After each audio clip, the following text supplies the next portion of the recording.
Hello everyone! Misa here. I came to tell you a little introduction to the story we will recap in this video. Near the training field, some maids gathered anxiously to see the Marquess. They excitedly gossip about the Marquess's beauty, his lovely green eyes and blonde hair, and his imposing figure when he wears the knight's uniform, not to mention his exceptional swordsmanship. They sigh, emotional and in love, but the new maid doesn't seem very impressed. Then the older one explains that besides all that, the Marquess has an impressive aura, a delicate golden glow that is striking, beautiful, and at the same time imposing. Even so, the new maid questions how the Marquess can be more popular than the commander of the 1st Battalion. After all, he is a duke, one of the few who possesses an aura in the kingdom, and he is very handsome. One of the maids spots the Marquess arriving, while the other explains that the reason the Marquess is more popular than the commander of the 1st Battalion is because she is the first and only female Marquess, Laurelia von Deville, commander of the 2nd Battalion of Knights, and also a Marquess, besides being the beautiful protagonist of this story. She walks through the corridors of the training area smiling, making the maids blush because of her beauty and kindness, and leaving sighs in her wake. The newcomer is impressed, and the older maid laughs, saying that now she must understand why she is so popular. The other maid notes that Laurelia is once again visiting the office of the commander of the 1st Battalion, and that she has been doing this frequently lately. The young maid comments that they are probably discussing matters of utmost importance for the defense of the kingdom. Leah bursts into the office and almost shouts for a minute of the commander's time. She quickly adds that even if he is not free, he should spare some time for them to resolve this important matter. Without waiting for a response from him and clearly a bit irritated, Laurelia continues, saying that once again the Knights of the 1st Battalion have broken the rules and gone to pick a fight with the Knights of hers. Noticing that the Duke and commander of the 1st Battalion, Edgar von Fangirl, has not taken his eyes off the document he is reading, she asks if he is really listening to her. He almost sighs in boredom and replies that this is the 46th time she has informed him about such events. A bit more irritated, Laurelia says that this is because nothing has changed from the other 45 times. And the Knights of the 1st Battalion continue to provoke those of the 2nd. And despite her having said this thousands of times to him, he does not seem to care. Which is why she reminds him once again that unnecessary disputes between the battalions only serve to tarnish the reputation of both sides. Edgar remains almost motionless and unshaken even after Laurelia says all that. And this seems to irritate her even more. She slams her hand on the commander's desk, saying that if they are not listening, it is better for their commander to make them listen, because next time she will punish all of them with her own hands. The two stare at each other for a minute, when Edgar finally seems to take his eyes off the document, and the hatred almost overflows from Laurelia's gaze. She reprimands him, saying that he should at least look at the person when she is talking to him. It is the minimum of education and courtesy expected in such a situation. After saying this, Leah storms out of the office, slamming the door hard behind her. As soon as she leaves, Edgar crumples the document he was holding, looking a bit frustrated. Then we see his face all red with embarrassment. The poor Duke Edgar was trying to compose himself in the presence of the woman he is in love with. The Empire's only female Marquess, Laurelia von Deville. This is her story. A story of love and companionship, full of mysteries and twists, where a strong and powerful woman falls in love with someone she considered to be her enemy. This story begins on a calm spring afternoon, where the family enjoys a lively afternoon tea. The older man praises the young blonde, his son Belforce, for being recognized by the king as a prodigy mage. In fact, the kind of mage that is born only once every 100 years. The mother says she is very proud of her son, and Belforce humbly replies that it was all thanks to them. He then asks about his sister Leah, if she has arrived to inform them of anything, as he is worried that she has not yet arrived. But as soon as he finishes the question, Leah arrives, apologizing for the delay, saying she lost track of time while sparring. But the father warmly welcomes her, saying that she actually arrived at the right moment. His mother, showing a pile of letters on the table, says that Leah needs to take a look at them as they are the most recent marriage proposals. Belforce comments to his father that his older sister is really quite popular. He remembers that her former classmates called her a social diamond. His father laughs, saying that she is his girl, making his sister blush with embarrassment, and his father. His father takes the opportunity to ask if any of the suitors have caught his daughter's interest, and she replies that not yet. But she knows that with Belle entering the Tower of Wizards, the family will need an heir, and therefore she will try to choose someone as quickly as possible. The mother scolds her daughter, saying that marriage only happens once and therefore she needs to be more prudent and choose carefully. The father reinforces the mother's words, saying that Leah doesn't necessarily need to bear an heir. He laughs, saying that who knows, Belle might at some point give up being a wizard and marry and have children. Belle retorts, saying that without knowing, he could invent a magical tool that would allow wizards to retain their mana after giving birth. The parents then comment that, who knows, the third child they are expecting might be a boy and could take over as heir. The mother adds that this would be great, but if it's a girl, she will also be very loved. They start to act all mushy with each other, leaving their children a bit embarrassed and at the same time proud to see how much their parents love each other. Leah looks at that happy scene, thoughtful. She tells us that she actually loved seeing her parents' love and how happy it made them. So much so that they were an inspiration for her to start her own family. But maybe she took for granted that that happiness would last forever, and never imagined that things would go the way they went. And unfortunately, a few days after that warm family afternoon, Leah and Belle found themselves at the funeral of their beloved parents who had passed away in an accident.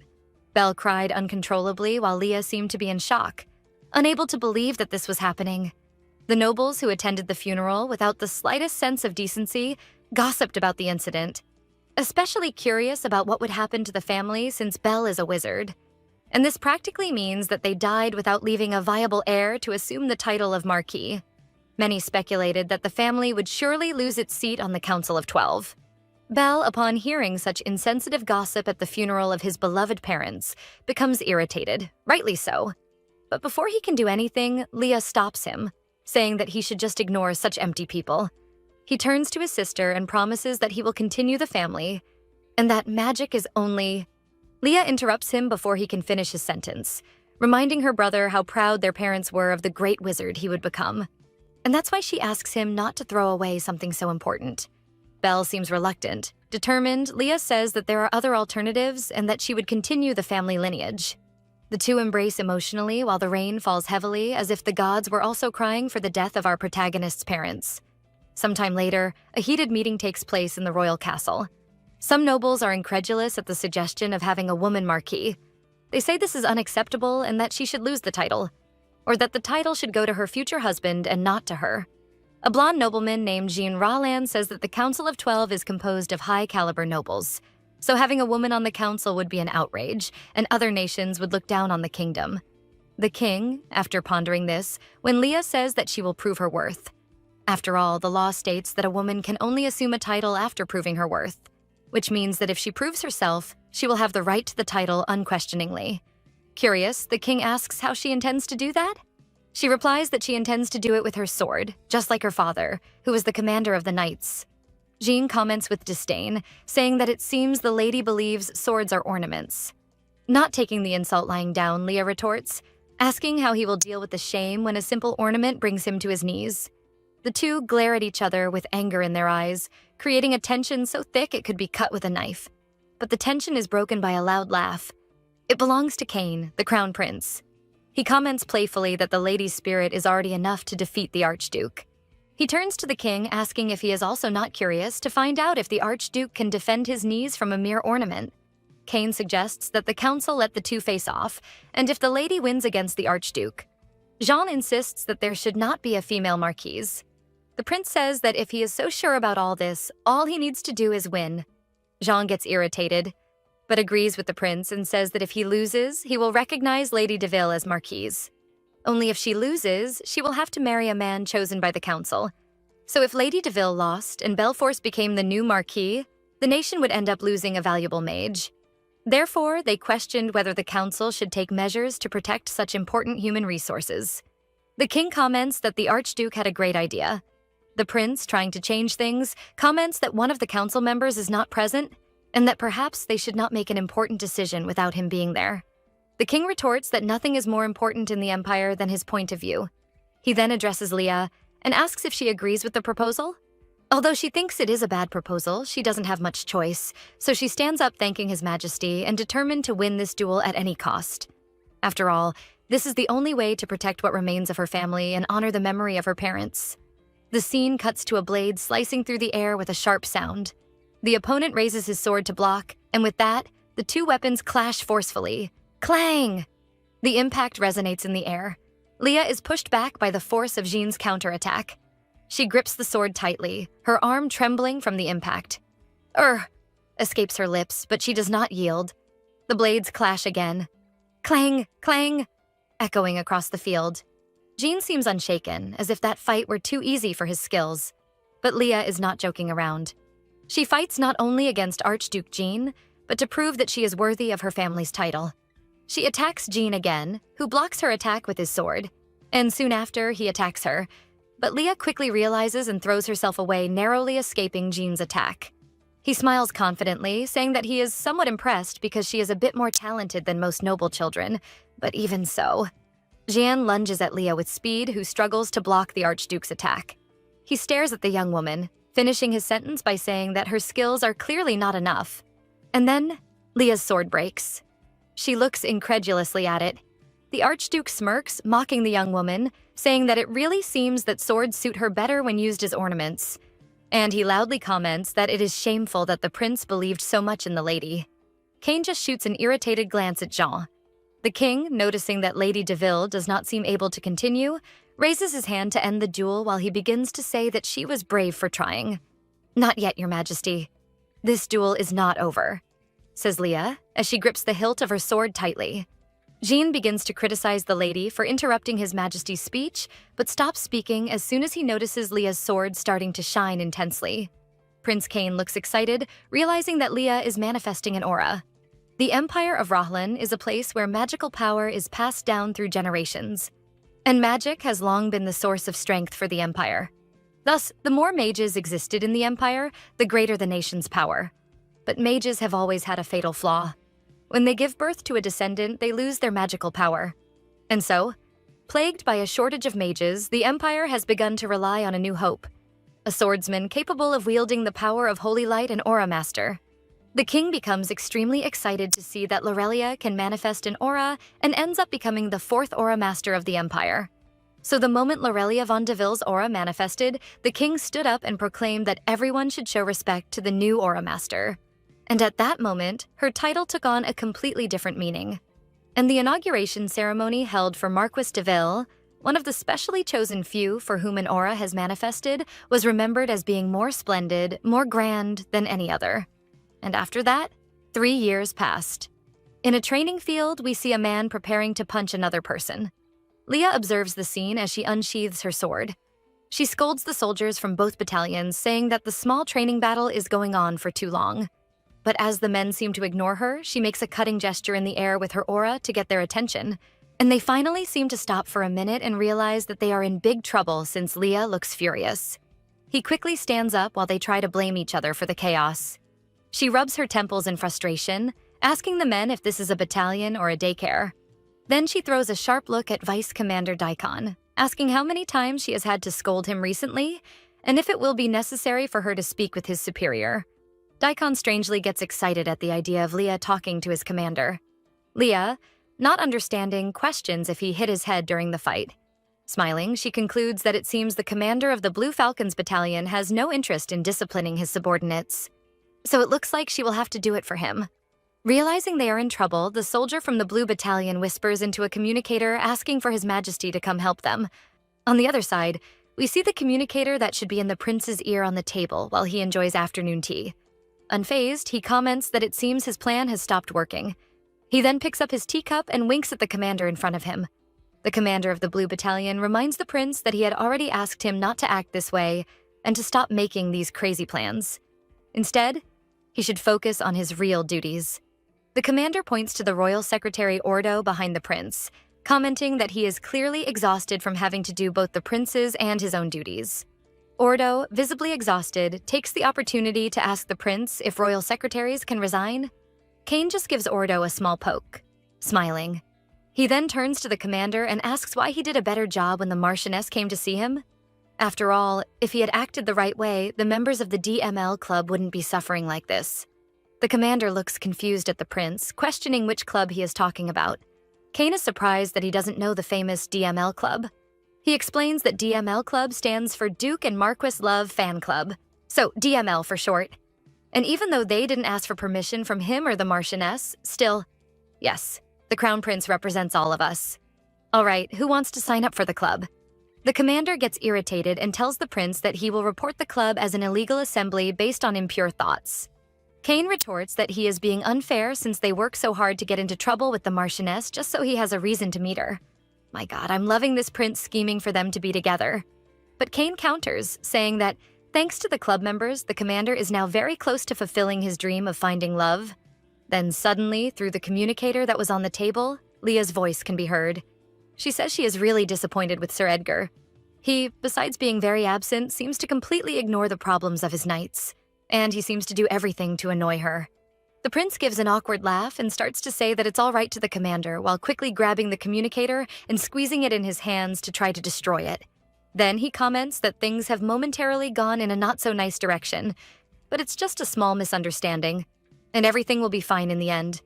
But Edgar seems not to have paid attention to what the prince just said. He was too busy thinking about what he just heard from his crush. Until then, he turns to the prince and asks if he really believes that Commander Lorelia thinks he is a terrible person. Quickly, Kane tries to ease the situation. He tells Edgar not to be so pessimistic and that maybe she used to hate him a lot, and now she hates him a little less. And if he thinks positively, it could be worse than we already are. The prince's words seem to have only made our poor commander more stressed. Edgar lets out a long sigh and then reminds the prince that, as he has said before, he will take care of his love problems himself. And that, besides that, His Majesty knows very well that both he and the Marchioness must continue their family line. So he would like the prince not to interfere in these matters anymore. Out of nowhere, the communicator resurfaces from the ashes and starts working again. And with that, we hear Leah's voice once more. She says she will leave the rest of the matters in the care of her vice commander, as she has a commitment she needs to attend to. Ignoring everything Edgar just said to him, the prince becomes curious about what Leah's commitment is. He sits next to the commander and starts trying to make him curious too, commenting that he must be dying to know who Leah is going to meet. However, Edgar stands up, informing that he is leaving. He places his hand on Ordo's shoulder and wishes him good luck, telling him to stay strong. The secretary thanks Edgar for his words. Meanwhile, the prince begins to ask him to stay a little longer. The commander asks the prince to maintain his composure. He also thanks him for his enthusiasm, but suggests that he stop with this club business. After all, it's not like he likes the Marquise that much. Kane just laughs at the commander's last comment, affirming that he is clearly lying because it's written all over his face that he is totally in love with Marquise Lorelia. Meanwhile, in another location, Leah arrives at her appointment. She spots a man waiting in front of large gates. She approaches the young man, apologizing for her delay. Then we find out that her appointment was with Belforce, her younger brother. Belle tells Leah that he just arrived there and that he still has some time before he has to leave, so it was fine that she was a little late. She responds that she was worried she wouldn't have time to say goodbye. Belle explains that since the Tower of Wizards summoned him out of nowhere, he has the right to take a little time to say goodbye to his sister. Leah smiles and says he was summoned due to his exceptional ability. It's a recognition of his skill, and he should feel proud. She then asks if his research is really about parallel worlds, alternative realities. Belle confirms, saying that the existence of parallel worlds has been confirmed and he is researching it more deeply. After all, a genius like him can't miss out on such revolutionary research. The Marquise gives a nostalgic smile and comments that their parents would be very proud of him. This makes Belle emotional, and his eyes fill with tears. He wipes his tears and tells his sister that he heard about the frequent duels between the battalions. Leah responds that just today she had to resolve another dispute, and she gets irritated because Sir Edgar doesn't take any action regarding this. But that's not all. He seems to be deliberately following her. She complains that he wanted to review all the documents before she submitted them. He also keeps wandering around her jurisdiction as if he is frequently monitoring her. He even prevented her from participating in the special training. This makes our protagonist irritated, thinking that all of this is pure harassment. But in reality, our dear Edgar just wanted an excuse to see Leah and excluded her from the training because she was sick that day, and he was worried. A classic misunderstood romantic. She recalls the moment she confronted him about all this harassment and ended up going a bit too far, which makes her slap her own forehead, and Belle asks if everything is okay. She replies that it's nothing. He enters and remembers that he has something he would like to give her. Belle hands a small round box to his sister, saying it's a gift for his dear sister who sometimes worries too much. Leah looks curiously at the small box, asking if it's a jewelry box. Belle explains that this is not just any jewelry box. Since the Tower of Wizards is quite far from the capital and there are many inspection points between the two places, letters take at least a month to go back and forth. And that's where this little box becomes useful. He named it Belle's Go Talk box. Any letter she puts inside the jewelry box will arrive in a matter of seconds at the other jewelry box that Belle has. Proud of himself, Belle asks his sister if she liked the gift, and she replies that yes. In fact, it's the best thing he has ever done. Teasing her brother a bit, she suggests they change the name of the box to Mailbox. While they are talking, someone approaches. Odur was the one approaching. He addresses Leah, saying that Commander Edgar is urgently calling her to his office. Despite being irritated, Leah says goodbye to her brother, giving him a warm hug and asking him to take care and have a good trip.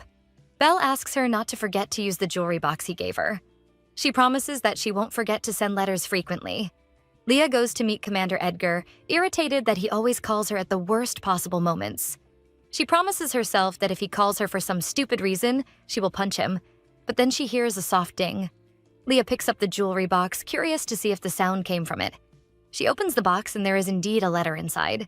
Although she is proud of her brother, she finds it a bit strange that he sent a letter so soon, especially since it has been less than an hour since they said goodbye. But upon reading the letter, Leah is shocked.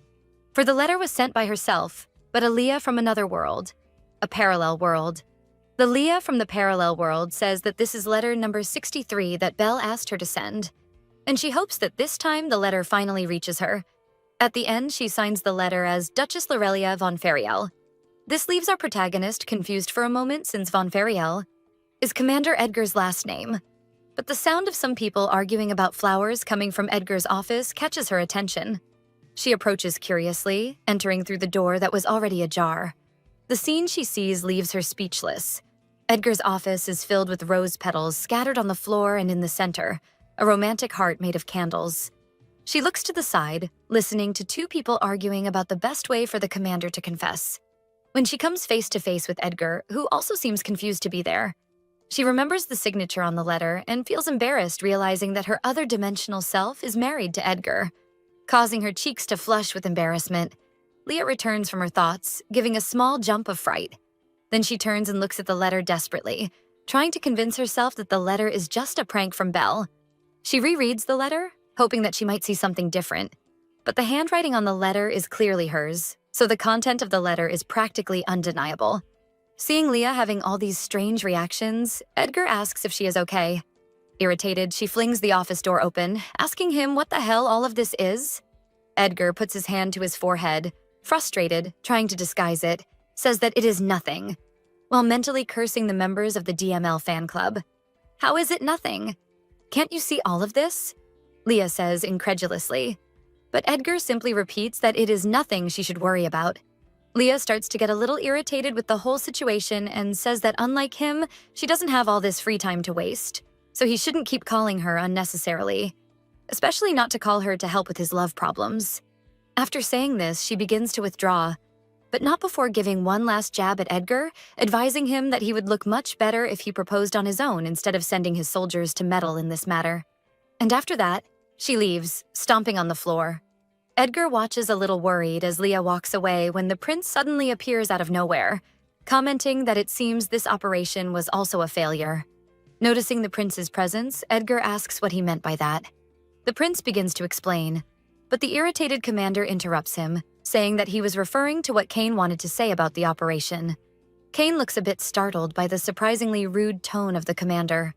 The commander stands firm, questioning the prince if all of this was his idea, and he replies that yes. He explains that his plan was to make Edgar invite the Marchioness to dinner, and he wanted it to seem natural, which is why he ended up calling both of them to the same place. The commander retorts that it was more of a natural way to destroy a relationship. The prince, trying to appear innocent, apologizes, saying that he thought the Marchioness would like it. Edgar warns him that trying to seem innocent won't work with him. Angry, Kane shouts, asking what Edgar sees in such a rude woman like her. Nothing. Edgar replies without even blinking. This surprises the prince. But the commander quickly explains that there are many things he likes about the Marchioness, but he will only mention one thing he likes about her. She is very charming and attractive. He clears his throat, trying to compose himself, then says that the prince really needs to stop with these unnecessary actions, since what he did could have affected the relations between the two battalions. Kane whines curiously to know what exactly he saw in her. Meanwhile, later that day, Leah stares at the small jewelry box that Belle gave her earlier, until a new ding sounds, and she quickly opens the box. In the letter, Leah from another dimension explains that she is happy to have received a response from her and that it was not a prank from her younger brother, and that no matter how hard it is to believe, it is really true. And that from what she said, if Belle from her world just went out to do his research, then she must now know that parallel worlds and realities exist. And that for her, Belle went out to do his research approximately 5 years ago. So it seems that the timeline between the parallel worlds is not exactly the same. But for her to truly believe all of this, the Leah from the other dimension says she will prove it. And then she writes a phrase that only Leah knows and would understand, which leaves our protagonist in shock. Convinced that the content of the letter is true, she begins to think if perhaps she should warn Belle about this, but decides that it might be better to talk to him in person soon.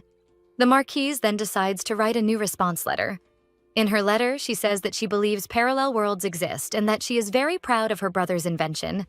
Then she asks if it is really true that she actually married Duke Fariel in that dimension. She confirms that it is true and says that he really makes her very happy. Then she asks about Edgar from the other world. Afterwards, she asks to know what his favorite food is, commenting that her beloved always says that everything she prepares is delicious. Leah shudders at the cute way her other dimensional self refers to the commander. The Leah from the other reality curiously questions our protagonist about how she became a Marquise. If she took the title temporarily because Terry is still very young. Or perhaps it would be because her father, in that dimension, had been more seriously injured by the one responsible for the carriage incident, which forced him to step away from the position. Upon reading this, Leah quickly gets up from her chair in total despair and shock.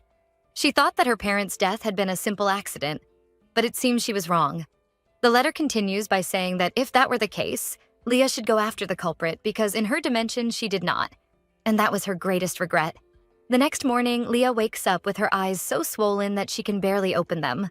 One of her maids helps her try to reduce the swelling by placing an ice pack on it, while Leah tries to say that she wasn't crying, but that it was just a simple swelling. The maid responds that regardless of the reason, if she goes out like this on the street, people will start gossiping that she is a crybaby. Leah thanks her maid for her concern, and we find out that the maid was actually her nanny, so the two are quite close, which is why she asks if nothing really happened yesterday. Leah then remembers the letters she exchanged yesterday with her other dimensional self.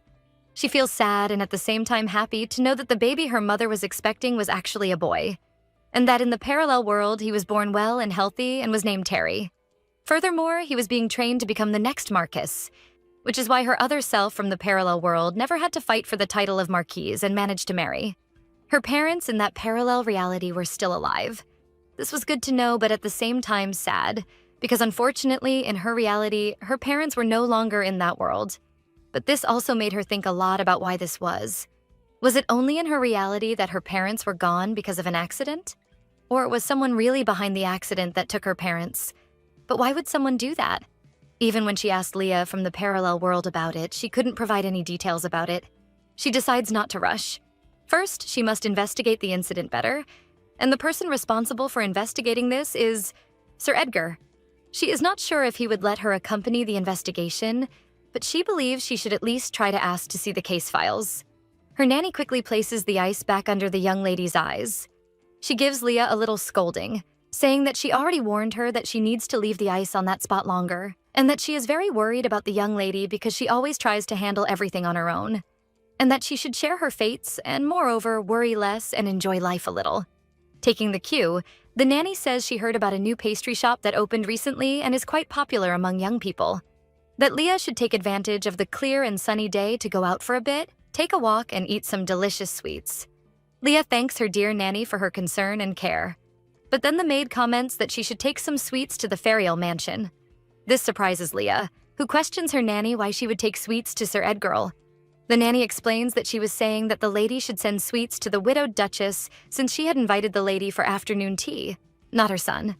Leah feels more relieved upon hearing this, and the nanny asks her to get ready to go.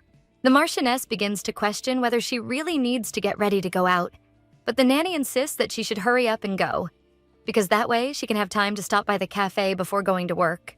Leah agrees and says she will go to the cafe, but that her weakness for sweets must be kept a secret at all costs. Upon arriving at the Fluffaliciode Cafe, Leah is greeted by two very cheerful attendants. She looks around and gets excited to see the amount of sweets and how well the place is prepared. But all that highly cute atmosphere intimidates her a bit and makes her question whether she should leave. Two young women sitting there having coffee see Leah and excitedly comment on how beautiful the Marchioness is. Leah approaches the counter, and a young woman who works there quickly recognizes her. She says it is a great honor to welcome the Marchioness to the shop, and then she starts to show Leah the shop's most famous sweets. Starting with the dessert that has become the shop's trademark called Heavens, What a Strawberry. The next one is Chocolate Chaser, famous for its whipped cream. So delicious it seemed almost illegal. The last dessert among the most famous is a combination of creamy cheese and lemon, called the Cheese That Loved Lemon. The young attendant asks what the Marchioness thinks of these options, but explains that those are the most popular. Besides those, there are 345 more options, and if she wants, she could talk about all the options. But Leah thanks her and declines to hear about all 345 other desserts. Leah looks back at the display of sweets, thinking about which one she should try, when the ladies sitting there start commenting about the Marchioness. Impressed to see that despite her social position and status, the Marchioness seems to enjoy simple things like sweets, but they can't imagine a knight eating sweets. It's easier to picture such people eating meats or drinking strong drinks, but sweets are a novelty. Leah feels a bit embarrassed upon hearing the young women's comments until one of them comments that, in the end, the Marchioness is just a woman. And maybe that's why she has different tastes from knights and enjoys desserts. This makes Leah remember all the criticisms she heard when trying to maintain the title of Marchioness in the family, how men said she shouldn't receive the title, about how a woman could be a knight with such a fragile and weak body, and many other atrocities. The attendant calls for the Marchioness as she suddenly fell silent. This brings Leah back from her thoughts. She tells the attendant that the sweets are a gift and that she herself won't be eating any. She then asks the attendant to choose the desserts for her since she is not very used to eating sweets.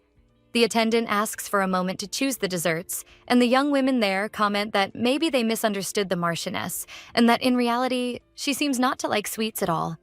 They start laughing, saying that now everything makes sense. After all, this was expected of a knight. I felt sorry for our protagonist having to hide who she really is out of insecurity. She sighs, frustrated, thinking that this had been unworthy of her position and that she still had a long way to go. At that moment, the attendant announces that her desserts are ready. Leah sees the cute delivery boxes and wonders how she will walk around with such pretty boxes. She thanks the attendant and quickly leaves the shop. On her way to work, she thinks that even if the desserts from that place are very good, she never intends to return there. And in the distance, two members of the 1st Battalion observe Leah. One of them comments that it seems Commander Lorelia likes sweets and desserts, while the other says that maybe she only likes coffee. The first then says that she probably likes both things, so the other man says that's probably it, and asks if they can leave now that they've discovered this. The first says they can as soon as he manages to move because they've been standing there spying on the commander for so long that his legs are cramping. The scene cuts to a young woman with beautiful pink hair very happily saying that the cheesecakes are delicious and thanking the Marchioness for bringing desserts for her. The Marchioness then says that actually she should be the one to thank since the young woman always finds time to have tea with her. But the young woman insists that it's nothing, and that she is the one who should be grateful. The young woman then makes a slightly sad expression and says that, despite being the crown princess, the prince rarely visits her. She also comments that, in her home country, she was treated like a princess. But here, sometimes, she feels like just a hostage. It's as if it's natural for everyone to ignore her. Even the previous knights assigned to protect her never visited her even once. But unlike them, Leah comes to visit her every day, and she has no idea how happy that makes her feel. Leah makes a slightly worried expression upon hearing this from the princess. The princess laughs a little awkwardly and comments that she ruined the mood again. She then changes the subject and asks if the Marchioness is going to Lady Anne's tea today, and Leah replies that she intends to go as soon as she finishes her duties for the day. The princess then asks if she will be wearing a dress, and the Marchioness says yes because her maid insisted that she wear one. Curious, the princess asks what kind of dress she intends to wear for the event, and Leah says she might wear the same one she wore at the Crown Prince's birthday party the previous year. At the same time, the princess smiles and says she hopes the Marchioness doesn't wear the same dress she wore at the Crown Prince's party. They then realize they were talking about the same dress at the same time and fall silent for a minute processing the information. Until the princess abruptly stands up, questioning why the Marchioness hasn't thrown that dress in the trash yet and asking her to never wear that dress again. The princess sighs upon realizing that the Marchioness has no idea how horrible that dress was. Determined, the princess then says she will have to take matters into her own hands if she wants her friend to be okay, so she asks the Marchioness to trust her. Leah is lost. She doesn't understand why the princess is asking the Marchioness to trust her. Meanwhile, in the same garden, we see the Crown Prince and Commander Edgar walking as Edgar questions why Kane is following him. Smiling playfully, the prince simply replies that he believes it will be interesting. Edgar looks a bit angry at the prince, questioning if he thinks that him going to apologize is something interesting. After all of this is the Crown Prince's fault, since he and the strange fan club made a huge mess and irritated Commander Lorelia. Kane shrinks a little and says that if he thinks about the positive side of things, at least now Edgar has one more reason to meet the Marchioness. But Edgar shouts that this is not a pleasant reason to meet the Marchioness. Getting even more irritated, he asks the prince if any of his operations have ever worked. The prince asks the commander to calm down and reminds him that he is the Crown Prince. Realizing that this time Edgar is really angry, the prince and his secretary run away, saying they should talk later. Edgar sighs, becoming a little calmer and saying in vain for the prince not to run because he might end up getting hurt. He then starts looking for Commander Lorelia now that he is finally alone. While deep in thought, he remembers that he didn't find the Marchioness in his office, so she must be in the gardens. He spots a young woman in the garden wearing a beautiful light blue dress. He assumes it must be the Crown Princess. Politely, he greets Princess Michelle and says that if she could give him a minute of her attention, he would like to ask her something. He then starts to ask if she has seen the commander, but the young woman turns in his direction, causing him to stop mid-question. He is mesmerized upon realizing that she is actually Commander Lorelia, and Leah is also surprised to see Edgar. The two look at each other for a few seconds, until Leah starts to explain somewhat awkwardly that the princess lent her the dress she is wearing, because she had been invited to his mother's tea party, so she will be wearing the borrowed dress. Still embarrassed, she continues trying to explain until Edgar reaches out his hand towards her face. He gently touches her face, asking if, by any chance, she has been crying recently, leaving her speechless for a minute, but then she regains her composure from the surprise and slaps Edgar's hand, complaining about how he dares to touch her face so casually. He, awkward and surprised by her reaction, quickly apologizes until a voice interrupts him, saying that the dress looks very good on the Marchioness. Jean approaches the two, continuing his speech by saying that this kind of thing suits the Marchioness perfectly. The two commanders politely greet Archduke Jean. He returns the greeting and turns back to address Lorelia, asking what kind of occasion demands such dresses and ornaments, especially during her working hours. Edgar, clearly noticing Jean's probing, tries to respond, but Leah is quicker and politely says that this is none of the Archduke's business. Lorelia explains that it is her duty to assist Princess Michelle, and as long as her clothes do not interfere with her functions, she has the right to wear whatever she wants. Moreover, she had already requested to leave early today, so she is no longer on duty. For this reason, she asks him to avoid showing excessive intimacy or curiosity. Kane appears out of nowhere behind Commander Edgar, commenting that the Marchioness never disappoints. He then asks Jean what he is doing in that sacred place. Jean retorts in a passive-aggressive tone, asking if he, by any chance, does not have permission to enter that sacred palace. He then adds that he is not obligated to keep the prince informed about all his matters. In response, the prince simply comments that he understands, tells him to take care of his own business, and go on his way while questioning why he would be so interested in their affairs. The atmosphere between the two becomes tense. Jean firmly counters the prince, saying that he hasn't even started asking questions to Commander Lorelia yet. The prince, in turn, responds authoritatively, making it clear that he prefers the Archduke not to question anyone. The prince then addresses the two commanders and suggests that they finish their work for today. And since Lorelia would already be going to the Fangirl mansion, he proposes that Edgar accompany her there. Surprised, Leah tries to refuse, saying that it's fine and that there is no need for that. But Kane insists that it is in order, especially since it would be strange if both used different carriages to go the same way. The prince quickly whispers to Edgar that if they decide to visit a cafe on the way, they should choose Fluffalicious, as he heard that Commander Lorelia likes it there. He then reinforces with slight authority that they should go soon. After all, he had already prepared a carriage for the two, and he would like to finish his conversation with Archduke Jean in private. Leah tries to say again that she doesn't need company, but Kane simply ignores her. Kane bids farewell to the two, telling them to go safely and to use the carriage he prepared. Jean, hearing the prince call Commander Edgar Eddie, comments that it is unfortunate that he still calls Sir Edgar by that nickname. After all, he should take into account his political position and age.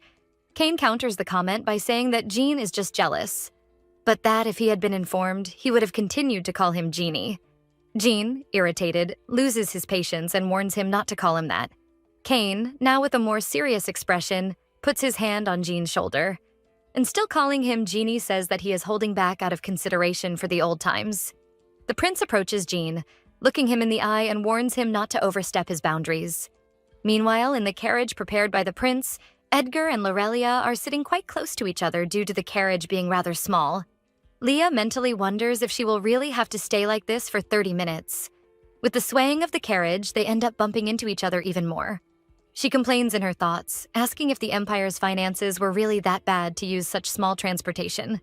Meanwhile, he realizes, embarrassed, that his knees are touching hers. Edgar breaks the silence, saying that although the trip is a bit uncomfortable, they will soon reach their destination, and asks her to be a little patient. Leah simply says that it's fine. Uncomfortable.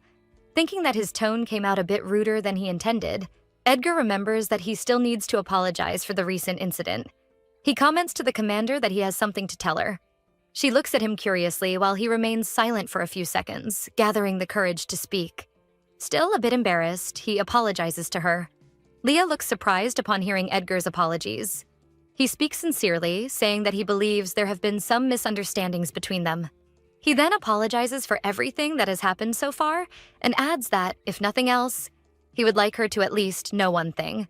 He then confesses that he deeply respects her. At that moment, Leah remembers something her other dimensional self said, that her beloved Edgar is always attentive, concerned about ensuring that she never feels uncomfortable, and that he always worries, perhaps too much, about the possibility that she might feel, even if minimally, offended.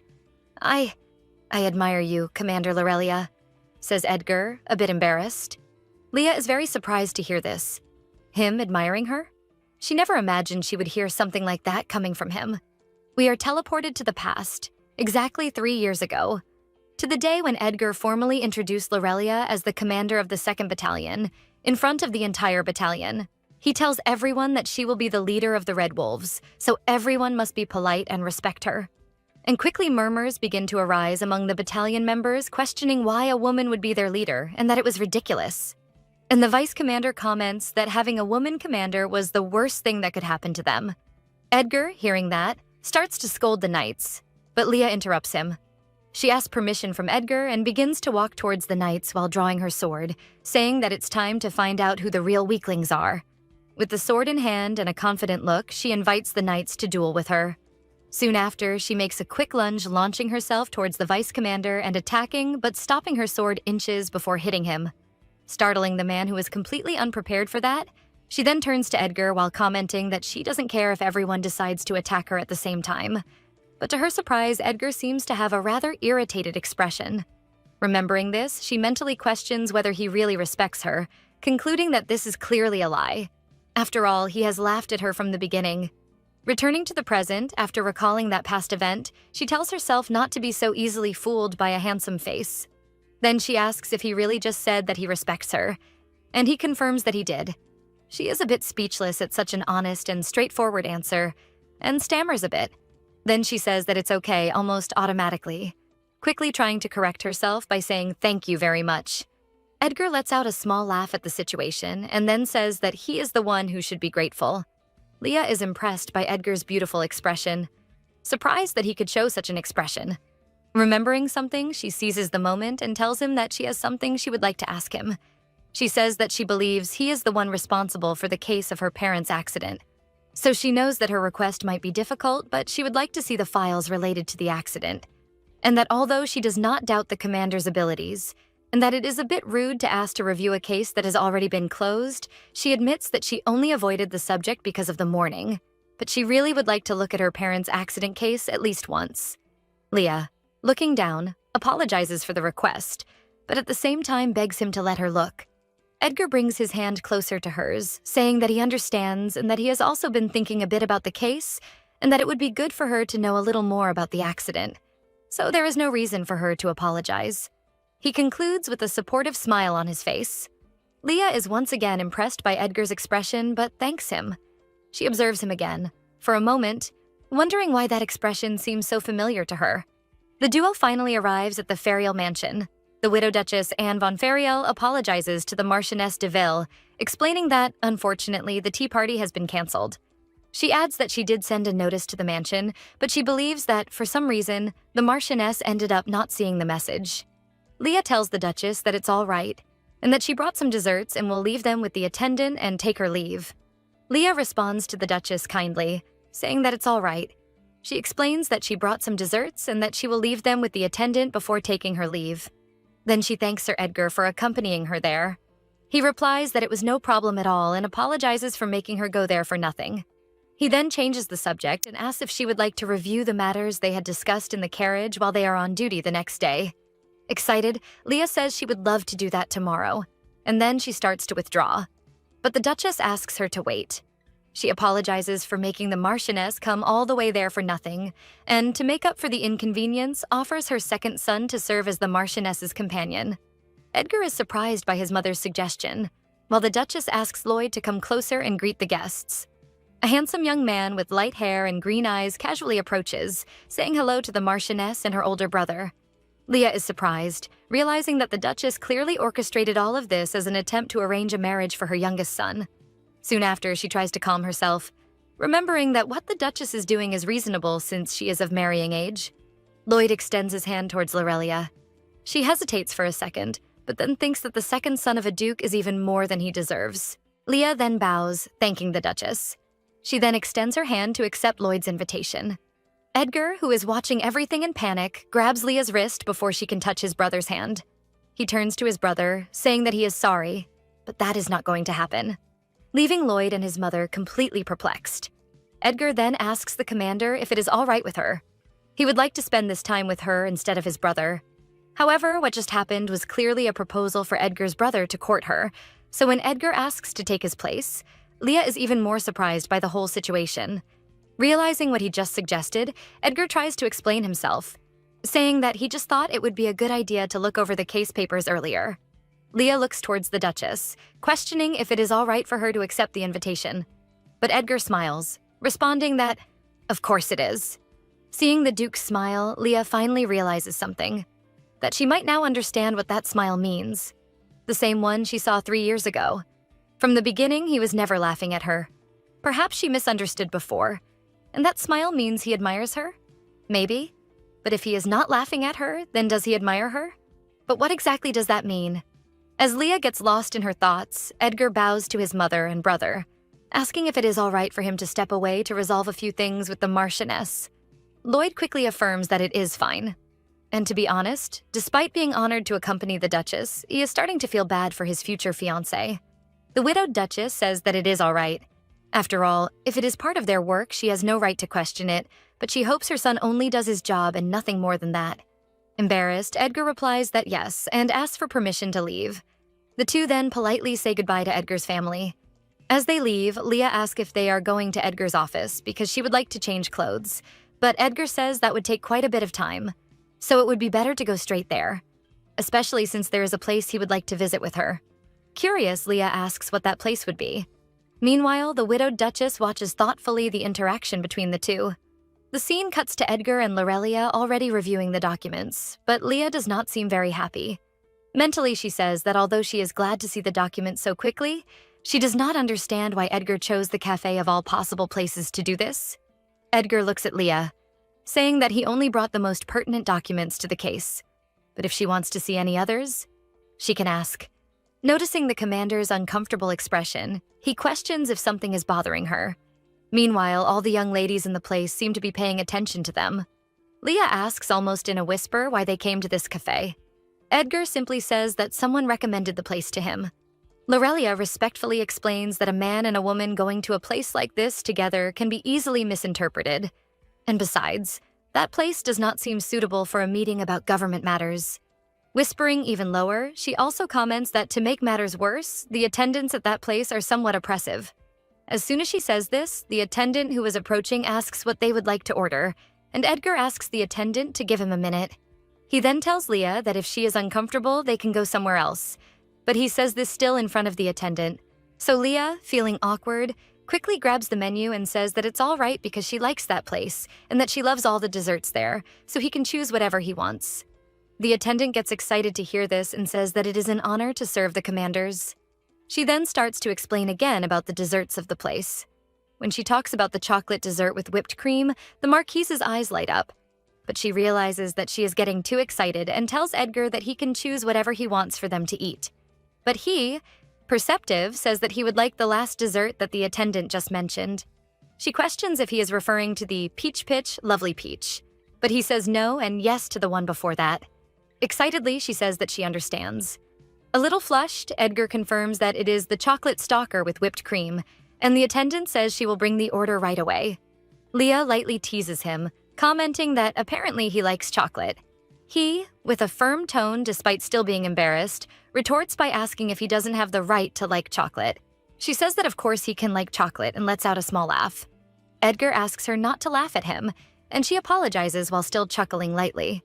After this little cute scene, they continue analyzing the documents, until Leah notices something strange related to the horse and comments to Edgar, who asks what she found. She says that according to the document, the horse involved in the accident was black, with white hairs above its 4 hooves. She then questions if this information is correct. He confirms that the information is correct, explaining that he remembers well because he saw the horse in person. She clenches her fist, surprised, and thinks that this cannot be right. She recalls that the horse that left that day was black, but only 3 of its hooves had white hairs above them. She is sure of this because her parents were especially attached to that horse. Could it be that her parents were really murdered? She questions herself mentally. But if this is true, she will have to ask Edgar to reopen the case and reinvestigate a case that is already several years old. She begins to ask the commander about this, but before she can ask, Edgar says her name. And he says that he would like to first apologize for his insufficient investigation because he was clearly negligent. However, he continues, and Leah mentally becomes sad, imagining that he will say that he cannot reinvestigate. But to her surprise, he asks if, should he correct his own mistake, she would be able to forgive him. Surprised and a little nervous, Leah hurriedly replies that, of course, she would forgive him. Soon after, she stumbles over her words and confesses that, in fact, it is she who should be asking him for a favor. She thanks him for that, but he says that she doesn't need to thank him, because in fact, he should be thanking her for giving him the chance to correct a mistake. And with those words, he again makes that expression that has been bothering her all day, a feeling that is at the same time unknown and incredibly familiar to her. She then finally realizes why that expression seems so familiar to her. It was the same one her father made when he looked at her mother. Meanwhile, Edgar is talking about what they should start the reinvestigation by checking the horse, but Leah interrupts him. He says that he has to ask her something first. And even without knowing exactly why, she decides to say this. She comments that he must know that conducting a reinvestigation of the case could end up negatively affecting his reputation. Edgar confidently replies that he knows that. She then continues and asks why he is willing to help her if he knows it could be bad for him. Admiration is really all he feels for me in his heart? Leah asks. Silence takes over the place after she asks this. The two look at each other for a few seconds, and Edgar has a surprised expression, until he breaks the silence by saying that it is not exactly admiration. He reflects that if he reopens the carriage case, he will certainly be reprimanded, since he was responsible for the previous investigation. Moreover, he comments that gathering a team to conduct a new investigation will also be something difficult. But even so, he would like to correct his mistake, even if it is a little late. He clenches his hands tightly and explains that the former Marquis and his wife were old friends of his mother and had always been extremely kind to him. If there is any sign of injustice involved in the deaths of the former Marquis and his wife, as the one responsible for the previous investigation, he feels he must take responsibility and correct his mistakes. He looks determinedly at Lorelia, sincerely apologizes, and asks her to please give him the chance to do what is right. The sincerity in Edgar's words catches our protagonist by surprise. She becomes visibly emotional, her eyes misty and her face flushed. Some tears begin to roll down her face as she shrinks away, trying to hide her weakness. But even while emotional, she thanks Edgar. Shortly after, she apologizes and asks if it would be all right for her to leave. And he, surprised by her reaction, responds that of course she can go. She stands up asking for permission and begins to withdraw, while he, still in shock, just watches her. But before leaving, she stops for a moment and, trying to hold back her tears, says, Thank you, really. With that, she leaves, leaving Edgar there deep in thought. He says her name out loud, but to himself, when out of nowhere someone appears behind him asking if he just got rejected. Prince Cain, who was apparently disguised and observing everything, corrects his statement by saying that it actually seems more like she rejected him. Edgar, confused, asks what His Majesty is doing there. Cain just gives an awkward laugh and asks Edgar to sit down. After sitting down, Edgar questions whether the mustache the prince is wearing is meant to be a disguise. Confidently, Cain says yes, the perfect disguise, and quickly changes the subject. He questions whether Edgar really rejected the Marchioness, or did she reject him? The commander then remembers what just happened and how she left crying from there. But he responds to the prince that it was neither of the two options, but that he has told the prince countless times that he does not like the Marchioness in that way. And besides, she is too good for him. Cain asks, curious, what kind of man he thinks would be suitable for the Marchioness, since he doesn't think he deserves her. Edgar reflects for a moment and responds that, above all, she is the only woman with the title of Marchioness in the entire empire, in addition to being the commander of the 2nd Battalion of Knights and the 4th Aura user. Therefore, the man who stands by her side needs to be as perfect as she is. He continues explaining that, since the man would be marrying into her family and not the other way around, it would be better if he held a position slightly inferior to hers. Furthermore, since he would not inherit the title from his own family, it would be ideal for him to be the second son, not the firstborn. Finally, he adds that to truly understand the Marchioness, the candidate would need to know how to wield a sword, so it would be good if he were a knight, or at least an apprentice. Before Edgar can continue speaking, the prince interrupts him, asking if he would really be okay if the Marchioness married someone else. Edgar hesitates for a few seconds, and says that of course he would be okay with that. But despite saying one thing, his actions and body say another, as he nearly destroys the table by clenching his fist. The prince then decides to provoke him, saying that he knows someone who would fit perfectly into the criteria that the Duke just mentioned. The youngest member of the DML fan club, Sir Peppy, the second son of the Viscount and also a knight, once said he would leave the fan club to become the Marchioness's husband. Sir Peppy repeats Edgar, opening another crack in the table with his fist. He then remembers how Peppy is. Edgar lets out a long sigh and then comments that if that was an attempt to make him jealous, Cain should give up, because nothing would happen anyway. Furious, the prince slams his hand on the table and retorts, asking if the problem is because of the titles, and agitated, says he will do whatever it takes, even create a system of double titles if necessary. Edgar says, a bit frustrated, that this is not the problem. Still agitated, Cain questions whether that is not what it would be. Is he worried about what people might say about them together? Edgar speaks very softly the reason. The prince, unable to hear, asks him to repeat what he said, but Edgar kind of murmurs again. For the second time, the prince asks him to repeat, and a bit irritated, Edgar says loudly that the reason is that Commander Lorelia hates him, and the situation becomes temporarily a bit awkward. Regaining his composure, Cain cheerfully tells Edgar that it's okay, and he just needs to work hard from now on, and everything will be fine. Disbelieving, Edgar asks, how exactly things will be fine? Cain smiles while thoughtfully saying that there is a way for everything. The scene cuts to the DeVille mansion. Lorelia, who has already arrived home, is pensive while training with her sword. She ponders who might have reasons to want to eliminate her parents, and if there is something she is overlooking. When a different horse was brought? Who was driving the carriage? And the most complicated part of all this, what will she say to Belle?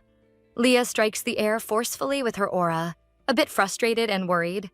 She breathes a little heavily from exhaustion, when suddenly one of her maids comes running, calling for her. The woman apologizes for interrupting the training, and Leah says it's all right, and asks what is happening. Responding, the maid says that recently Duke Fariel came to deliver a gift for the lady. Leah is surprised, and the woman extends a tall black box in her direction, continuing to explain that the gift box is a bit exotic. Lorelia takes the box, worried about the fact that the Duke came personally to deliver it. She takes the box and goes to her room and stares at the box for a few seconds, trying to understand what Commander Edgar is planning. Leah reflects, confused, wondering if he really showed up out of nowhere just to bring her a gift. Suddenly, her eyes widen in shock at the thought that it could be a bomb. She starts to recall Edgar's recent behavior. His apology was too sudden, and the moment he asked for the chocolate cake seemed to be done in consideration for her. Could it be that everything he did was to deceive her? but then she remembers better the sincerity of his words earlier and realizes that she is just being silly and a bit paranoid. With that, she decides to open the box. And the box is filled with flowers. A beautiful bouquet sent to her, like a sweet apology. The small jewelry box makes a soft ding on the table. Leah looks curiously, imagining it to be yet another letter from her other dimensional self. She pushes the bouquet aside and opens the box.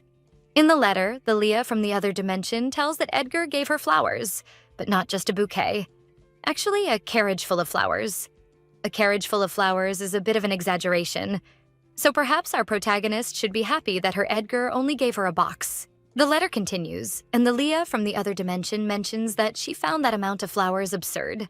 So she asked her husband why he gave her so many flowers, and he replied that when he went to buy, he wanted to buy flowers that symbolized love. And in the end, he ended up buying a bunch of flowers. In the end, she says she ended up exchanging all the flowers in the mansion for the new flowers her husband bought her. The letter made Leah think of something. She pulls a cord, making a bell ring, calling one of her maids. Promptly, her maid comes to the room and enters, asking how she can be of help, if perhaps the lady would like a hot tea, as she had recently caught a cold. Leah replies no, as she is feeling well, but asks if by any chance she knows what kind of flowers those are, and then shows the bouquet she received from Edgar. The maid says those flowers are enities, and they are precious flowers that grow in the desert. Leah asks if she knows what enities mean in the language of flowers.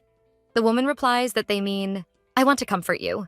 Upon hearing the meaning, Leah's cheeks flush, and she is surprised. Then she gives a beautiful smile, thinking about how thoughtful and sweet Edgar's gesture was. Meanwhile, in Edgar's office, Vice Commander Daikon says wearily that they have already reviewed all the documents related to the carriage accident case. Edgar, who is sitting at the other table also looking at documents, praises Daikon for the good work. He then tells Daikon that he can go, but that he will review all the documents again. Daikon, worried, asks the commander why he is working so hard, and comments that in the last 3 days, Edgar has slept a total of 4 hours. He continues, saying that love is important, but if he keeps working in a frantic way, he will end up getting sick or worse. Irritated, Edgar says he already warned that the reason for the investigation has nothing to do with love. The vice commander sighs, telling Edgar not to give up. After all, he only sent her a bouquet. Speaking of bouquets, Daikon questions the choice of color for the box, as he finds it a bit morbid to send flowers in a black box. Edgar says that he chose the color of the box based on Lorelia's preferences. But we all know that it was actually Prince Cain who commented that Leah likes black. It seems that the commander is really starting to believe in the members of the DML club. Daikon says that the commander should stop going around in circles and just tell the Marchioness how he feels about her. Edgar becomes serious and asks the vice commander if he has any idea how many women in the Empire can maintain their titles on their own.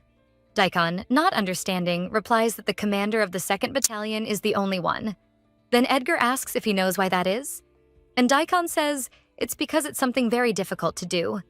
And the commander confirms Daikon's answer, saying that Commander Lorelia worked very hard to get to where she is. And even so, few recognize how heavy the burden she carries is. That's why he could never ask her to give up everything and become a duchess. He would never want to be just another burden for her. So he concludes that supporting her from a distance would at least be a way to show the respect and consideration she deserves. Daikon thinks a little about what Edgar just said, and then he apologizes to the commander. Leah opens the door, asking if Edgar has a minute. She enters the office, saying that she was informed that the horse's carcass is ready for inspection, so if he is free. Leah stops speaking upon noticing Edgar's tired expression, then says that if he is too tired, she can go check it alone. He quickly stands up, saying that they can go together. But because of his fatigue, he ends up tripping and starts to fall. Leah, noticing this, rushes towards him and grabs the commander, practically hugging him to prevent him from falling. Edgar's heart races with Leah's embrace, and he just looks at her in surprise, completely speechless. I love the expressions that Edgar makes. They are so sincere and adorable. She asks if he is okay. Edgar, even redder than a pepper, replies that he is fine. And he quickly looks away, trying to compose himself. Although he says he is fine, Leah, seeing how red his face is, says that she should go there on her own. But Edgar insists that he is fine and tells them to go before it gets later. Out of nowhere, the door bursts open as one of the soldiers falls. The man quickly recovers from the fall with a roll, and in the blink of an eye, he is kneeling in front of the Marchioness while holding her hand.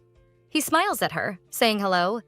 We find out that this is all part of another operation of the DML Club, as Kane is watching everything from a distance while giving instructions to the man. Probably a plan from the prince to stir jealousy in Edgar. And the plan seems to work because as soon as he sees the man holding Leah's hand, he remembers what the prince told him earlier about the Viscount's son, Sir Peppy, being a good match for the Marchioness. And he is completely overtaken by anger and jealousy, and the poor man, sensing the threatening aura of Commander Edgar, quickly apologizes to the commander, but Leah, not realizing what is happening, thinks it is directed at her. And with that, a beautiful confusion is established, with Edgar dying of jealousy, the prince shouting into the communicator for the man to give the cake to the Marchioness, the vice commander angry because of the man's terrible timing, Sir Peppy not knowing what to do, and our protagonist confused in the middle of all this mess. Until the man pulls out a cake from who knows where and hands it to Leah, saying it is a gift. On the other side, the prince shouts that the man forgot to mention it was a gift from Sir Edgar, to which Peppy simply responds, "Oops." A little later, on the way to investigate the horse, Leah comments that she never imagined Sir Peppy would give her a dessert like that in person. Even so, she says she liked the gesture and believes he must have done it to apologize for getting into a fight with the soldiers of the 2nd Battalion. And Edgar, clearly still irritated, just agrees.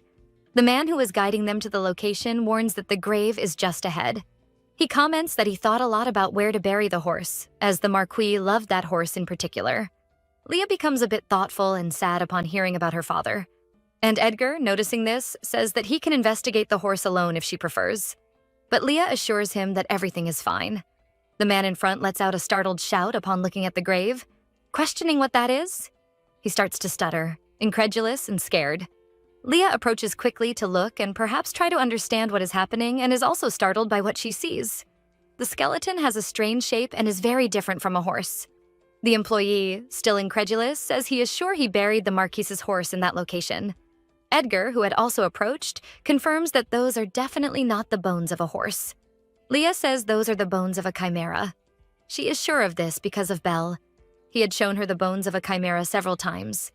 Mentally, she knows that this only confirms one thing. And with a face of anger while tears run down her cheeks, she tells Edgar she is 100% sure that those are not horse bones. But mentally, she knows that this confirms that her country was indeed murdered.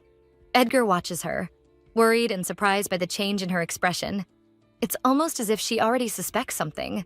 Realizing the whirlwind of emotions that Leah must be going through at that moment, he clenches his fist and then takes something out of his pocket. A handkerchief that he extends towards Lorelia.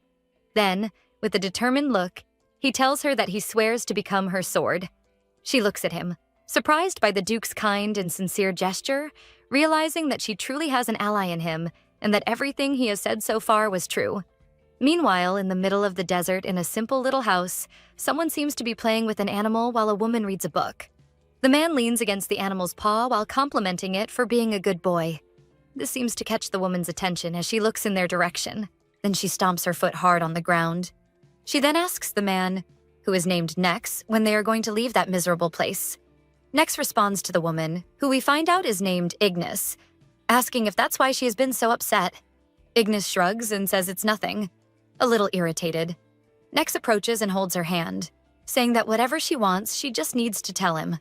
And looking at her in a sickly way, he says he would kill anything for her. Ignis, while stroking Nex's hair, asks how long they will have to wait because of the old man. Nex says that if she doesn't want to wait, they can go right now, because the chimera is ready. And using it, Nex is confident they can destroy all of them at any moment. Is that so? Says the woman as she calls a bird to land on her arm. As the strangely featured animal lands on her arm, she gives a wide smile, affirming that things are getting interesting. Ignis then tells Nex that it seems they have found the chimera's skeleton, and he smiles, saying that this is great since things were getting boring.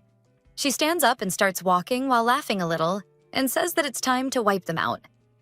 We already know the psychos of the story. That chimera had the same style as the skeleton, so the question that remains is how did no one notice the difference? The scene returns to our favorite couple. They are in Edgar's office reading documents about the carriage accident case. Leah is very focused, and Edgar watches her with a clearly loving gaze. Suddenly, Leah looks in his direction, asking if he has finished reading the documents, which startles him at the possibility of being caught staring at her. But Leah, without realizing it, goes to take a document from Edgar's hands, and for a moment their hands touch. This makes Edgar suddenly raise his hands, embarrassed, and he ends up throwing several documents into the air. Surprised, Leah asks if he is okay. After all, she comments that he is a little red. Then he leans on his shoulder, asking if he is in pain or discomfort anywhere. This makes Edgar turn even redder, if that were possible. Seeing this, Leah says she will call a doctor, but Edgar says it's not necessary because he is already feeling better. She then starts picking up the scattered documents and says she believes they have already reviewed all the documents, which means they are ready to take action. Leah looks seriously at Edgar, wishing that everything goes well in the meeting so that the reinvestigation is approved, and he says he hopes for the same. During the meeting, some nobles remind the king that the case in question had been closed 3 years ago, and they question what else could possibly come to light after so much time. Another noble agrees with the first and adds that the empire could not afford to waste resources on issues motivated by personal feelings. Another council member adds that the request seemed excessively personal, and allowing something like that would be the same as showing preferential treatment to a knight commander. Leah, indignant, immediately retorts that it would be nothing of the sort, and that regardless of whether 3 or even 5 years have passed since the closure of a case, if there is just cause to reevaluate it, the duty of the empire is to act. She asks them to see her not as a knight commander, but as an ordinary citizen who has suffered deeply from that loss. Before she could finish, Jean coldly interrupts her, saying that a mere citizen would not even be allowed to enter that hall, and that Leah should be aware that she could only make that direct appeal to the council because she is a knight commander. He adds that the formation of reinvestigation teams has always been a lengthy process, requiring time and strict adherence to formal protocols. He also highlights that no previous case has moved so quickly from the reporting phase to the approval phase, concluding that this seems very much like a case of privileged treatment. The meeting becomes more heated as the nobles begin to raise their voices. One of them stands up, firmly stating that he completely agrees. Another adds that if they approve that request, they would certainly be accused of favoritism. Soon, more voices joined in, declaring that this could not, in any way, move forward, and that the king should not approve it. Leah enters a small panic. She feels that she needs to do something because if things continue like this, she will not achieve justice for her parents. Edgar addressed everyone, his firm voice cutting through the murmur of the counselors. He said that even if this could be considered an act of favoritism, it did not change the merit of the request. He reminded everyone that it concerned the late Marquis and Marchioness von Devil, people whose generosity and influence had benefited many present there. He continued by saying that the late Marquis had always been the first to enlist in wars, fighting for the security of the empire without ever hesitating, that he and his wife were the first to open their barns during times of famine, sharing what they had with the people. Many villagers still visited the couple's graves to pay their respects. Indignant, Edgar raised his voice, looking at everyone and questioning whether they really believed that anyone would dare condemn the reopening of the case of the death of the Marquis and Marchioness von Devil, calling it preferential treatment. And even if this means that he would be discredited and have his reputation tarnished for being responsible for the original investigation, he would still like to request the reinvestigation. The nobles murmured among themselves after Edgar's statement. Leah looks surprised at Edgar, still bent toward the king. The king then asks if he can truly take responsibility for those words. Edgar looks determined at the king and says yes. The king stands up and says he will allow the case to be reopened and investigated again. Leah is surprised by the king's words. He continues by saying that the late Marquis von Deville was a precious person to him, and anyone who opposes this decision will be the same as opposing him. Leah thanks the king. Prince Cain smiles at this decision while Jean maintains a serious expression. After the meeting, the commanders along with the prince and his secretary walk down the castle corridor. Relieved, Cain says that the commanders did a good job. He was apprehensive about this meeting because he had already discussed the matter with his father before the meeting, and he seemed unyielding, so he thought he would not authorize the reopening. Leah thanks him and says that this is just the beginning then. But a male voice calls her, interrupting her. She turns toward the voice and sees Archduke Jean, who says he would like to talk to her for a moment. He says he is interested in helping the reinvestigation team. Edgar steps forward and asks what kind of help, but Jean raises his hand toward him and says no, that he would like to speak with Commander Lorelia in private. Leah walks toward Jean while the rest of the group leaves them alone. She asks what he meant by aid. Jean tells her to calm down because he simply came to offer an apology to the commander. Sir Edgar's words in the meeting today made him reflect quite a bit, because all this time she must have suffered a lot. In a tone more like a threat, he continues to say that things must have been very difficult for her since the death of her parents, and he unfortunately contributed to worsening her burden, for which he apologizes. Leah says he doesn't need to apologize and that she is fine. She removes his hand from her shoulder and says she understands the reason for his actions and that it's all right. Even so, he would still like to help the reinvestigation team. He adds that since Belforce is not here at the moment, the team will need a mage. The Archduke reminds her that the Imperial Ministry of Magic is under his jurisdiction, and that, due to the delicate nature of the investigation, she would need someone highly competent. With that, he declared that he would send the Archmage himself to assist her on the mission. Of course, this is if she accepts the proposal, he concludes. He thinks for a minute and then thanks the Archduke, saying he will accept the help. Jean gives a beautiful smile. He then says goodbye to Leah, saying he will notify the ministry about this and ask them to send help as soon as possible. He then stops walking and says there is one more thing he would like her to know, that the late Marquis, her father, was quite dear to him. Leah returns to where Prince Cain and Edgar are, and the prince anxiously asks if she is okay. He starts to analyze her while asking if she is still intact and 100% or if she was bitten somewhere or offended in some way. Lorelia confirms that she is fine, and the prince sits down relieved, saying he was very worried about her. Edgar asks if everything is really okay, and she confirms again that yes. She tells them that the Archduke offered an archmage to help with the investigation, admitting that she was a bit suspicious at first. Cain comments that Jean is just trying to implant one of his minions in the middle of the investigation, but Leah says she believes that is not the case since he also mentioned having a certain fondness for her parents. Cain is surprised to hear that Jean said this. He scratches his chin and comments that he finds all of this very strange and wonders if perhaps the man had received some kind of death omen or something like that.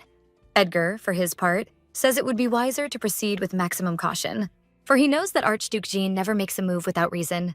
He then looks at Lorelia and asks if she is really okay. She was thoughtful and is caught off guard by the question, and with an awkward smile, she says she is fine and thanks him for his concern. She comments that she also has to thank him for today. She never imagined how much he cared about her parents. Edgar comments that if her parents were alive, they would surely be proud of the woman she has become. She remembers one of the letters that Leah from the other dimension sent, in which she wrote that on Terry's birthday, her father had taken a day off from the gym so that everyone could go on a family trip, all without telling her mother, which made her a bit furious. She comments that honestly, her father could really be impossible at times. In another letter, Leah from the other dimension mentions that her mother taught her how to make apple pie, and she was very happy because now she makes the pies for her beloved husband. In another letter, she casually commented on the wedding gift her father gave her. All that Leah from the other dimension could experience by having her parents alive, she could never go through the same. This makes tears stream down her face. As she responds to Edgar's comment, saying that her parents would indeed be happy with what she has become, she covers her face with the back of her hand and apologizes to both of them for being so emotional. Cain, concerned, says it's okay and that they understand. Edgar watches her anxiously. Then he timidly extends his hand toward her and gives her a few light pats on the shoulder as a form of comfort. He says, averting his gaze a bit embarrassed, that if it serves as consolation, he is sure that just knowing she has grown and become such a strong and courageous woman would make her parents very happy. She notices that Edgar's hand on her shoulder is trembling, and he seems to be even more shaken than she is. This makes her let out a small laugh. She then comments that she never realized how kind he is, and the beautiful smile of our protagonist makes Edgar's heart beat faster. Still laughing, she comments that she always imagined he was more arrogant and a stubborn person, which is why she never realized how warm Edgar was, admitting that perhaps she had been a bit too rude to him in the past, and that's why she would like to apologize. He says she doesn't need to apologize and that her thoughts were understandable. But anyway, he is fine. Leah stands up, saying she has some commitments to attend to and bids farewell to both. The two say goodbye, and she quickly leaves the room. As soon as she closes the door behind her, she stops for a minute, catching her breath and mentally scolding herself for almost losing her composure.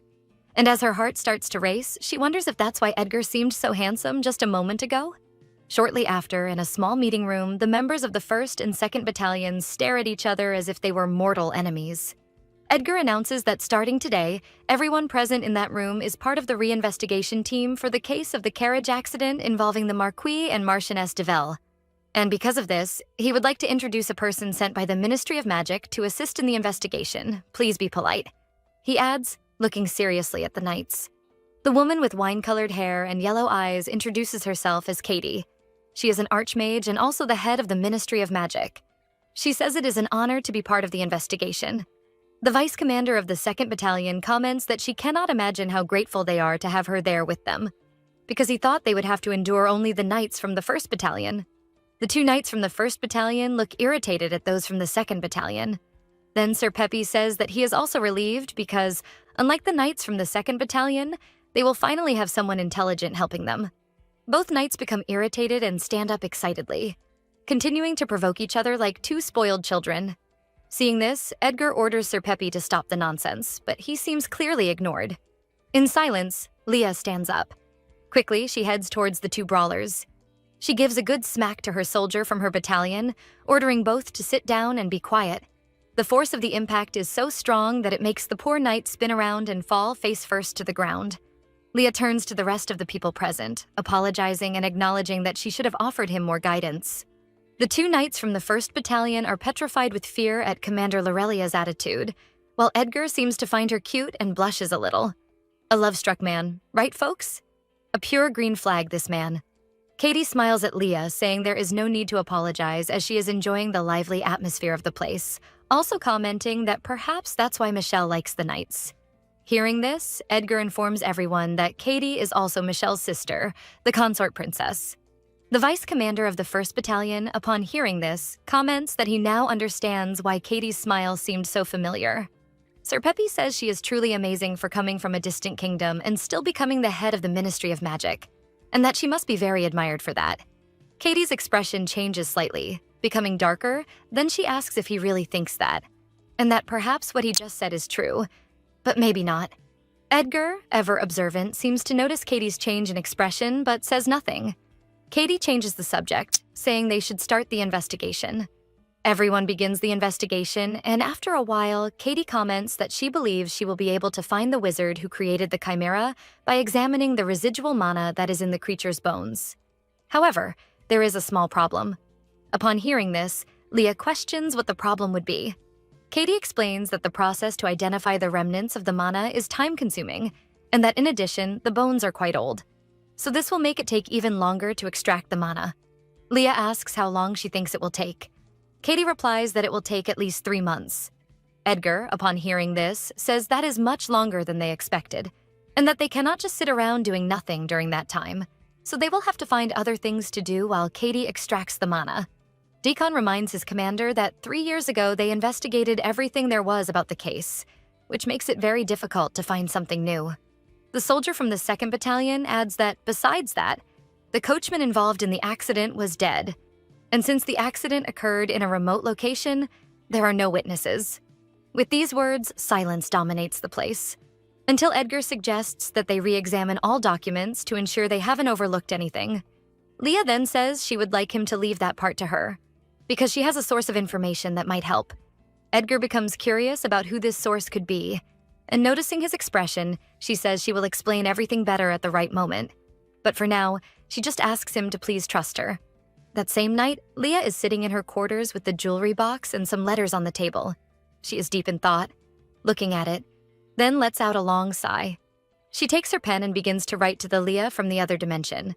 Leah, how have you been? I have something a bit difficult to tell you today. Actually, since I first started receiving your letters, I have been wanting to tell you this, but just couldn't bring myself to do so. Unlike you, in the carriage incident, my parents were gone. The reason I haven't been able to tell you is because it's been so nice hearing your story. It felt as though you were connecting me to my parents, who were actually alive and well somewhere. I couldn't tell you because I knew it'd be difficult for you to share your story with me if you knew my situation. I know you better than anyone, because I'm you. Nevertheless, I'm confessing this to you now because I need your help. We just opened a reinvestigation, but we don't have enough evidence, so I'm asking for your help. Could you give me information about the culprit? Leah finishes the letter and places it inside the box, and she sits there looking at the object, anxious for a response. But it doesn't take long for the box to emit a small ding, signaling that a response letter has arrived. Anxiously, Leah quickly opens the box and takes the letter from inside. She begins to read quickly. The Leah from the other dimension says that unfortunately there isn't much she can say about the culprit, as her father and Edgar never told her much about it, so unfortunately she doesn't know who the culprit is. Lorelia feels desolate upon reading this part. If her other dimensional self doesn't know, then what is she going to do now? She continues reading the letter, and then the Leah from the other dimension tells her that the only thing she was able to discover is that the wizard who created the chimeras is hiding in the Red Desert, and that while she might not be able to heal all her wounds, she promised to help as much as she could. She also thanked her for having the courage to tell the truth, and that it must have been very difficult for her to endure all of that alone.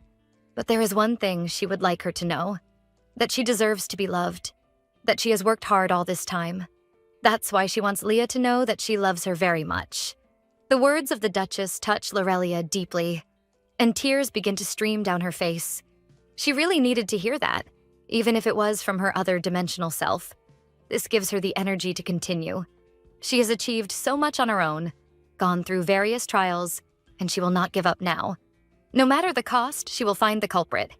The next day, we see Lorelia irritated in Edgar's office. She questions why he cannot allow her to go to the desert. He says he has explained several times that one of the commanders must remain present to guard the Imperial Palace. Leah says that if that is the case, he can stay. Edgar counters, reminding her that he is responsible for the investigation, but she says that he is also responsible for protecting the Imperial Palace. The commander remains silent, but his expression clearly shows someone who is a bit irritated. Leah reminds him that she was the one responsible for obtaining the information. So if she happens to prove to be a liar, shouldn't she be the one to take responsibility? Even knowing that Leah is right, Edgar asks if she has any idea how dangerous the Red Desert is. He continues, saying that besides the monsters, it has never been an easy environment for a woman to endure. He stops speaking before finishing his thought, realizing what he just said. He looks at her worriedly, trying to amend what he just said. But it's too late. Leah looks at him with a clearly irritated expression, clearly offended by what he just said. Then she says ironically that now she understands why. Edgar tries to explain that it's not that. He's just worried about her. Clenching her fists, she asks if he has any idea what she has heard the most since she became the Commander Knight. People underestimating her just for the simple fact that she is a woman, but she thought he was different, that he was someone who saw her as a knight, as an equal. She turns around irritated and says that if it is an order from the commander of the 1st Battalion of Knights, then, of course, she will obey, adding that she is sure he will manage to capture the culprit. Edgar worried for her to wait, but visibly upset she leaves without looking back. Meanwhile, in the Tower of the Wizards, Belle holds the jewelry box, commenting that something very strange must be happening since Leah hasn't sent him any letters. A young girl sitting near him says that he worries too much and that it is probably some malfunction of the magical instrument he made. The young girl is named Nana, and she is Belle's childhood friend and also a mage. But Belle explains that the letters he is sending are going normally, and that he put a mana stone in the box so it shouldn't break so easily. Nana replies that if the instrument isn't the problem, then the commander must be busy with work. Belle becomes thoughtful, then concludes that he will have to go home to see what is going on. Nana reminds him that he just returned a week ago, so she thinks it is very unlikely that the elders will grant him permission to leave. Belle, with a confident smile, says, "Permission?" She looks incredulous and starts to stutter, saying that there is no way that, and then asks loudly if he really intends to run away. Quickly, Belle covers Nana's mouth and asks her not to speak so loudly and that he will just go and come back quickly. Worried, she asks if he doesn't know what happens to runaway mages. They are marked as traitors of noble magic, stigmatized and condemned as criminals, hunted until the end of their days. Ignoring what Nana just said, Belle snaps his fingers and his body begins to glow. He only tells Nana that in this case he will need to be extra stealthy. And besides that, he will have her here to provide an excuse if he gets caught. Nana says that, honestly, nothing good will come from her staying there, so she says she will go with him. Excited, Belle asks if she is really going with him, and she says yes. After all, she couldn't let him go alone, because he would probably die in the middle of the Red Desert, and so the two set off hidden from the tower. Meanwhile, in the Red Desert, a monster emerges from the sands in a swift movement. Edgar cuts the monster in half with his sword. He asks if she is sure that people really live there. Katya, while using magic to heal a knight, says that the Red Desert is the perfect place for mages to hide, because the more dangerous the place, the fewer people around Sir Peppy appears, saying the team is exhausted, complaining that the monsters seem endless and that the sandy wind is brutal. Out of nowhere, one of the monsters leaps into the air with a shrill scream, charging towards the group. With a precise strike, Edgar cuts the monster and declares that they will stop there and return to the village, and then commands the whole team to prepare to return. Katie spots something in the distance and comments that maybe they won't have to return to the village. She points to a small house in the middle of the desert and suggests that they rest there. Edgar agrees, but not to rest, but rather to investigate the whole place. The knights approach the house, and Sir Peppy asks if anyone is there, until a noise of something breaking echoes from inside. Quickly, the knights step back and get into alert position, ready to attack. Edgar signals with his head to Peppy, and he jumps forward, breaking down the door and charging inside the house right behind him. Come all the other knights. With his sword pointed firmly, Edgar coldly warns that if the person moves even a centimeter, they will lose their head, and asks the person to answer all the questions without lying. Before he finishes speaking, something rolls on the floor towards Edgar. Startled, Edgar ends up scratching the woman with his sword, and she says a shy welcome while colorful papers fly around the room from the object that rolled on the floor. And everyone is incredulous, realizing that they attacked normal villagers. Edgar apologizes. The woman says it's all right and that things like this happen. Then the woman serves a meal for the knights. The woman laughs cheerfully, saying that it had been so long since they had visitors that she even felt happy to have a sword pointed at her neck. Right after that, she asks who they were looking for. Edgar asks if they have heard about a wizard who controls chimeras. The woman furrows her brow, thoughtful, and replies that she might have heard something like that a few times, but not recently.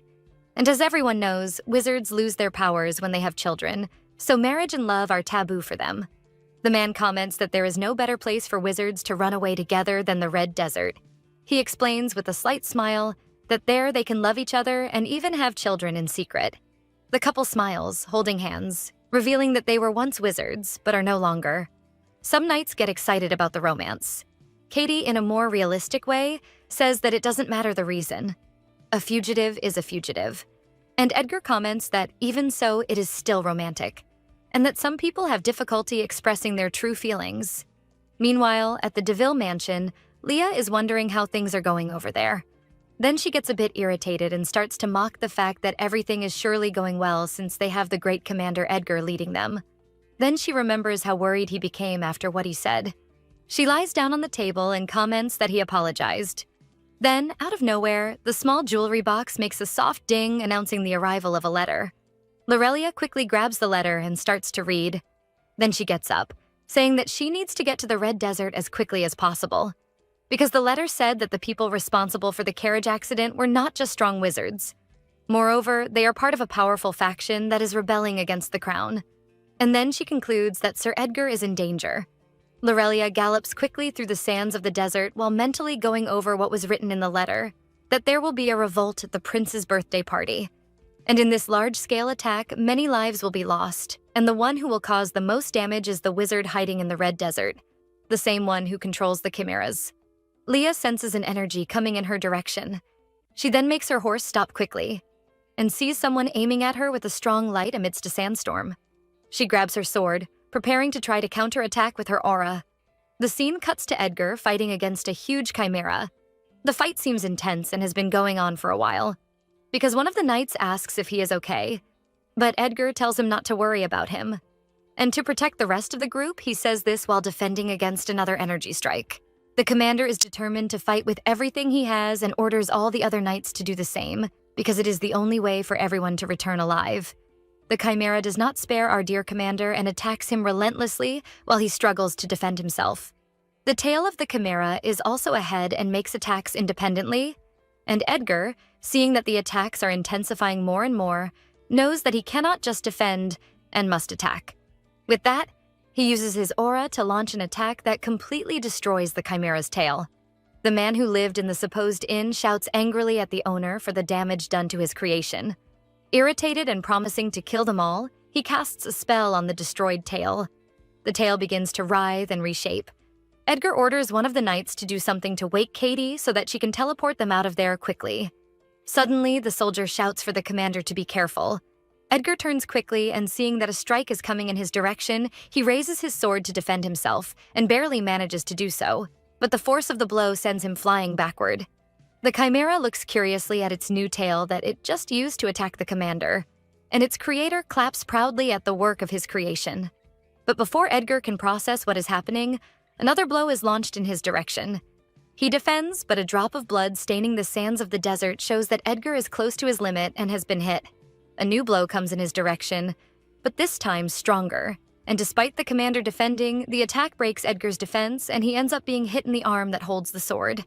And before he can react, the chimera grabs him and lifts him off the ground, ready to destroy him. When out of nowhere, a beam of light opens up nearby the commander. And Leah steps out of the beam, already cutting the animal's tail and freeing Edgar. Who is impressed and at the same time surprised by her appearance, he asks how she managed to get there. Only she tells him to leave the rest to her, then turns to attack the chimera again. She remembers her brother telling her that the weak point of chimeras is the junction between the various types of bodies, and if those parts are not destroyed, the chimera will continue to regenerate, which will make it so that even an aura master like her will have difficulty destroying such a monster. Leah charges at the monster, attacking all the junction points with her aura. The creator, seeing this, realizes that his creation will be destroyed, so he begins to prepare to give more power to the chimera when he is attacked by a greenish light. Belle and Nana appear in the middle of the battle. Belle, irritated, questions the man, asking what he thinks he is doing and orders them not to touch his sister. Nana, looking at the couple, seems to notice something and then comments to Belle, "If those aren't Nex and Ignis?" The two villains finally take off their disguises, revealing their true identities. Ignis comments that he really didn't expect to find the two there, and in a relaxed manner greets both of them. Almost simultaneously, the loud sound of something heavy hitting the ground resonates through the desert. The chimera falls completely destroyed by Lorelia. Nex whines irritably about the loss of his creation, and Ignis comments that it seems the fight has finally ended. Leah looks at Ignis irritably, ready to attack and destroy him. But a light shoots from Ignis's hand and she sarcastically bids farewell to everyone. The brightness increases, enveloping the couple, and then the two disappear. Belle approaches Leah, asking if she is okay. She replies that yes, and then immediately asks how Edgar is. Belle explains that he will be fine and that Nana is healing him. She approaches the commander, worried but is surprised by the worried and at the same time sad look he gives her. He asks her to allow him to apologize, and she interrupts him saying that it's all right and that things could have been much worse, thinking he is talking about almost losing the battle. But he says he is not talking about that.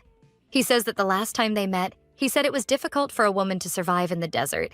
He admits that he let his anxiety get the better of him and ended up expressing himself poorly, which is why he wanted to apologize to her as soon as possible. He looks at her with a gaze full of concern and sincerity, apologizes, and asks if she could forgive him. Leah's cheeks immediately flush with the scene and her heart starts to race. Then our protagonist makes the best decision of her life. She looks at Edgar and says she knows it's not the best moment, but if he is really sorry, would he mind going on a date with her? Meanwhile, somewhere else, Nex slams his hand on a table, very frustrated, while Ignis comments that they almost managed to destroy them if it weren't for those two mages intervening. Someone sitting nearby laughs, saying that it seems things will definitely not be easy. But he tells the two to stay calm because they will have another chance. After all, they have a spy infiltrated. So when the time comes, be sure not to make any more mistakes. And it seems that Archduke Jean, to the surprise of a total of 0 people, is involved in this whole betrayal. And that's it for today, folks. I hope you enjoyed the story. I confess that the first time I saw this manhwa, I thought it would be a super cliché and bland story. And wow, how I was wrong. This story is very good. I would even say it's one of my favorites. The protagonist is a strong woman, but at the same time is not ashamed to show her emotions and doesn't hesitate to act rationally and charge forward when needed. And the male lead is also wonderful. Romantic, caring, observant, and extremely sincere. The story also has great twists, stepping away from the cliché, and the secondary characters are also quite interesting. But what about you? What do you think? Tell me more in the comments. I love hearing your thoughts and theories. The name of this work is Falling for the Enemy, and our recap went up to chapter 17. And if you want more, don't forget to like the video and subscribe so you don't miss any new videos I post. Kisses and see you next time!